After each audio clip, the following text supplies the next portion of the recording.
Dear students, देख सकते हैं इस वीडियो में प्रश्न नंबर 6 की तरफ।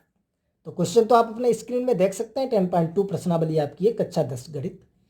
क्वेश्चन दिया गया कि एक बिंदु ए से जो एक वृत्त के केंद्र से 5 सेंटीमीटर दूरी पर है, वृत्त पर स्पर्श रेखा की लंबाई 4 सेंटीमीटर है। वृत्त की त्रिज्या ज्ञात कीजिए। वृत्त की त्रिज्या ज्ञात कीजिए। तो देखिए वेरी सिंपल क्वेश्चन है। आप चित्र बना लीजिए। तो चित्र तो आपको बनाना मालूम है। अब देखेंगे यहां पर वृत्त की त्रिज्या ज्ञात कीजिए। वृत्त की त्रिज्या नहीं दी गई है। अगर आपको वृत्त की त्रिज्या दी जाती 1 सेंटीमीटर 2 सेंटीमीटर है तो हम उतने सेंटीमीटर का वृत्त बनाते हैं। यहां पर वृत्त की त्रिज्या हमें ज्ञात करनी है। एक वृत्त बनाना है तो आप बना सकते हैं, चाहे वो 1 सेंटीमीटर का, 2 सेंटीमीटर का, चाहे वो 3 सेंटीमीटर का। वो आपके ऊपर आधारित है, आप कितने सेंटीमीटर का बनाना चाहते हैं। तो बना लीजिए चित्र जो है तुरंत फटाफट। तो आप चित्र की तरफ गौर करेंगे। ओ केंद्र का हमने एक वृत्त खींच लिया, सही है। अब यहां पर ध्यान देंगे आप। यहां पर ध्यान देने योग्य बात यह है कि अब आप लोग ये कह सकते हैं कि एक ये दिया गया है कि एक बिंदु ए से जो वृत्त एक वृत्त के केंद्र से 5 सेंटीमीटर की दूरी पर है, तो आप ये भी कह सकते हैं कि ए यहां पर हो सकता है। भाई वृत्त के केंद्र से 5 सेंटीमीटर की दूरी पर यहां पर भी तो ए हो सकता है, जहां पर हमने पी लिया। लेकिन ओ से ए तक के बीच की दूरी ये 5 दी गई है, तो ये फिर तो त्रिज्या हो जाएगी। भाई यहां पर ओ और पी ये क्या है? ओपी तो वृत्त की त्रिज्या है।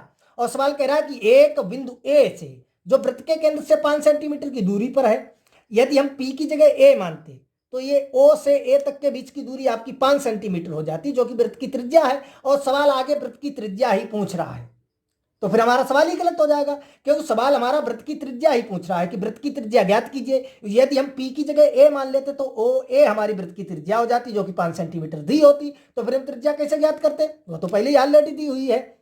इसलिए एक बिंदु ए जो वृत्त के केंद्र से 5 सेंटीमीटर की दूरी पर है, तो हमने माना कि ये जो आपका है बिंदु ए है, जो वृत्त के केंद्र से 5 सेंटीमीटर की दूरी पर है, सही है। इस ये जो आपका बिंदु है ए, इस बिंदु से वृत्त पर एक स्पर्श रेखा खींची जाती एपी। हमने मान लिया एपी आपकी जो है वो स्पर्श रेखा है। जो बिंदु है उस पर स्पर्श रेखा की लंबाई 4 सेंटीमीटर, ये हमने मान लिया बिंदु आपका ए। इस बिंदु से हमने वृत्त पर एपी आपकी स्पर्श रेखा खींची, जिसका स्पर्श बिंदु पी है। ये एपी आपकी दी गई है 4 सेंटीमीटर। तो वृत्त की त्रिज्या ओपी ज्ञात कीजिए। आप समझ गए होंगे। अब कुछ नहीं है, वेरी सिंपल है। तो यहां से लिख दीजिए, आपको दिया गया है ओ ए बराबर कितना है? 5 सेंटीमीटर, सही है। और पी ए पी कह सकते हैं, चाहे आप पी ए कह सकते हैं, सही है। तो ये आपका हो जाएगा पी ए बराबर आपका दिया गया है 4 सेंटीमीटर, सही है। और ये आपकी वृत्त की त्रिज्या ओ पी बराबर क्वेश्चन मार्क पूछा गया है। समझ रहे? यहां तक तो कोई आपको प्रॉब्लम है नहीं। अब यहां पर लिख देंगे चूंकि आपको मालूम है कि त्रिज्या स्पर्श रेखा पर लंब होती है, तो हमने लिख दिया चूंकि हमें ज्ञात है कि त्रिज्या स्पर्श रेखा पर लंब होती है, इसलिए ये आपका जो कोण ओपीए वो 90 डिग्री 90 अंश का होगा। और जो 90 अंश का होगा तो आपको मालूम होगा जो आपका ये त्रिभुज है ओपीए वो एक समकोण त्रिभुज है। तो समकोण त्रिभुज ओपीए में पाइथागोरस प्रमेय से, पाइथागोरस प्रमेय क्या होती है? गणितज्ञ हुए हैं, उन्होंने बताया है कि समकोण त्रिभुज में यानी बड़ी भुजा जो आपकी होती है कर्ण, तो ऐसे कह सकते हैं कर्ण का वर्ग बराबर आधार का वर्ग प्लस लंब का वर्ग, या कह सकते हैं सबसे बड़ी भुजा का वर्ग जो होता है दोनों छोटी भुजाओं के वर्गों के योग के बराबर होता है। तो यहां पर जो आपका बड़ी भुजा है वो आपकी हो जाएगी ए ओ कह सकते हैं, और चाहे ओ ए स्क्वायर बराबर दोनों छोटी भुजाएं लंब आधार, ये आपस में एक लंब एक आधार हो जाएगी। अगर कोण ए की बात करें तो सम्मुख ये लंब हो जाएगा ओपी। अगर कोण ओ के लिए बात करें तो आपका लंब हो जाएगा ये। तो दोनों छोटी भुजाओं का वर्ग यानी ओ पी का वर्ग और प्लस पी ए का वर्ग, सही है। तो ओ ए आपको मालूम है कितना है? 5 बराबर ओ पी आपको ज्ञात ही करना है, और प्लस पी ए भी आपको मालूम है कितना है? 4। तो यहां से आप देख सकते हैं ये आपका इसका वर्ग 25 बराबर ओपी स्क्वायर और प्लस इसका वर्ग हो जाएगा 16। ये इधर आ जाएगा तो ये हो जाएगा 25 माइनस 16 बराबर OP स्क्वायर। ये 9 बचेंगे, 9 बराबर, या हम सीधा लिख सकते हैं OP स्क्वायर बराबर 9। तो OP बराबर आपका आ जाएगा √9 और OP बराबर आपका आ जाएगा 3 सेंटीमीटर। अब यहां से आप ये कह सकते हैं कि +-3 आएगा, सही है, आएगा तो +-3, लेकिन आपकी त्रिज्या क्या है? ये दूरी है, केंद्र से परिधि तक के बीच की दूरी। और हमने बताया दूरी, समय, ये कुछ जो राशियां होती हैं, चाल, ये कभी ऋणात्मक नहीं होती हैं, कभी भी ऋणात्मक नहीं होती हैं, सही है। तो इसलिए ये जो है OP आपकी यानी त्रिज्या जो आ जाएगी वो कितनी आ जाएगी? 3 सेंटीमीटर। तो वृत्त की त्रिज्या पूछी गई है तो यहां से हम लिख सकते हैं अतः वृत्त की त्रिज्या, वृत्त की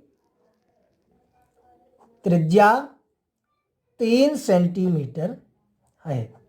आई होप आपको अच्छी तरह से समझ में आ गया होगा। अगर कहीं पर कोई डाउट है, समस्या है तो कमेंट बॉक्स में बता सकते हैं। आप देख सकते हैं पुनः इसी क्वेश्चन को एक बार।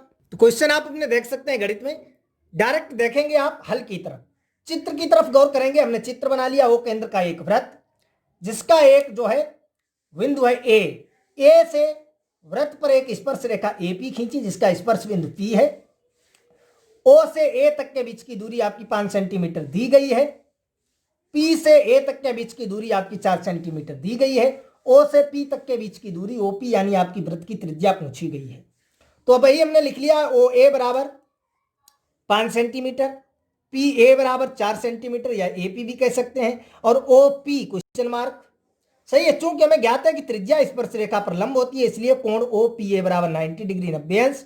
तो यह आपका जो है एक समकोण त्रिभुज हो जाएगा। तो समकोण त्रिभुज है इसलिए इसमें पाइथागोरस प्रमेय लगाएंगे। पाइथागोरस प्रमेय होती है कर्ण का वर्ग बराबर आधार का वर्ग प्लस लंब का वर्ग, या दोनों छोटी भुजाओं का वर्ग जो होता है दोनों छोटी भुजाओं का वर्ग जो होता है वो बड़ी भुजा के वर्ग के योग के बराबर होता है, या बड़ी भुजा का जो वर्ग होता है दोनों छोटी भुजाओं के वर्ग के योग के बराबर होता है।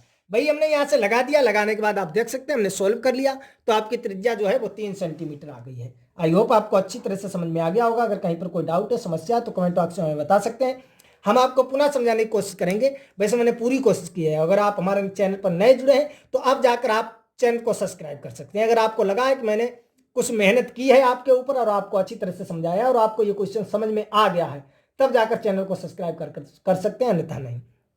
अगर आप इसके पीछे के किसी भी चैप्टर का कोई क्वेश्चन देखना चाहते हैं तो यूट्यूब पर सर्च करेंगे हमारा channel best online teaching by बीरभंसन, चैनल आ जाएगा। उस पर क्लिक कर आप प्लेलिस्ट में जाएंगे तो प्लेलिस्ट में आपको वापस जितने भी चैप्टर हैं उनकी अलग से बनी हुई मिल जाएगी।